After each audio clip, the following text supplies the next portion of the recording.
Video vamos a demostrar estos dos problemas del Spivak. Entonces, el primero me dice que suponga que f es una función que se puede ver igual como x por una función g y lo único que se deje es que es continua en cero. Entonces, bajo esas hipótesis tengo que demostrar que f es diferenciable en cero y tengo que hallar f' de cero en función de g. Entonces, pues la demostración de este hecho es muy simple. Simplemente tenemos que escribir quién es f' de cero. Pues f' de cero es el límite cuando h tiende a cero de f de 0 más h menos f de 0 entre h. Entonces, fíjense que por lo que sabemos de f, pues f de 0 es 0, ya que es 0 por g de 0, y g de 0 sabemos que existe, ya que g es continuo ahí. Entonces, sin importar su valor, pero sabemos que existe, 0 por g de 0 es 0. Entonces, esta parte se me desaparece y solo me queda f de h. Pero pues f de h es h, g de h, simplemente sustituyendo acá. Entonces el límite se me convierte en este y las h se me simplifican y solo me queda el límite cuando h tiende a 0 de g de h, lo cual es g de 0. Ya que tengo g de 0, pues entonces eso demuestra que f' existe en 0 y además me dice que es igual a g de 0, que era la segunda cosa que me pedían. Entonces con eso queda S. Entonces, ahora el siguiente problema que viene en el Spivak inmediatamente de este es como un tipo regreso de lo que acabo de demostrar.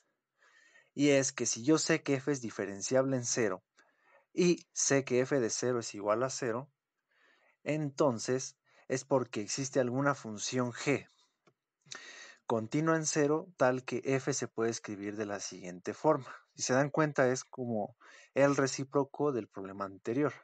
¿De acuerdo? Entonces,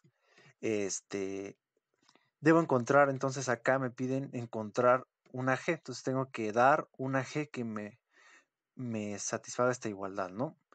Entonces, pues si se fijan de forma intuitiva, pues uno pensaría, pues G simplemente es pasar la X para acá, entonces G debería ser f de X entre X, ¿no?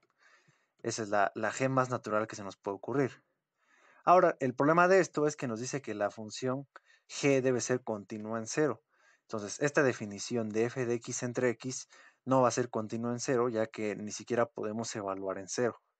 Entonces, para eso, tengo que entonces tener ese detalle.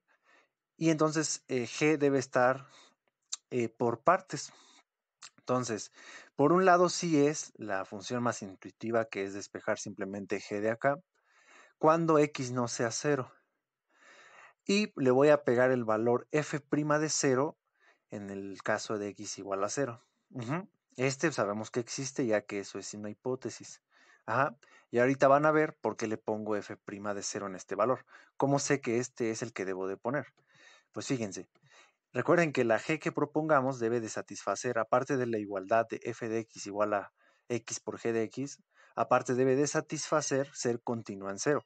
Entonces, pues debo de verificar la continuidad. Entonces el límite cuando h tiende a 0 de g de h, pues tiene que ser igual a g de 0. Ajá.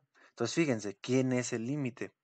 Pues el límite es, el límite cuando h tiende a 0 de g de h, pues como recuerden, el límite es aproximarse por puntos diferentes al cual estoy tomando, en el cual me estoy fijando en el límite, entonces me estoy acercando por puntos diferentes de cero. Entonces, en ese caso, cuando los puntos son diferentes de cero, la función es esta. Entonces, tomar el límite de esto es lo mismo que el de esto, f de h entre h.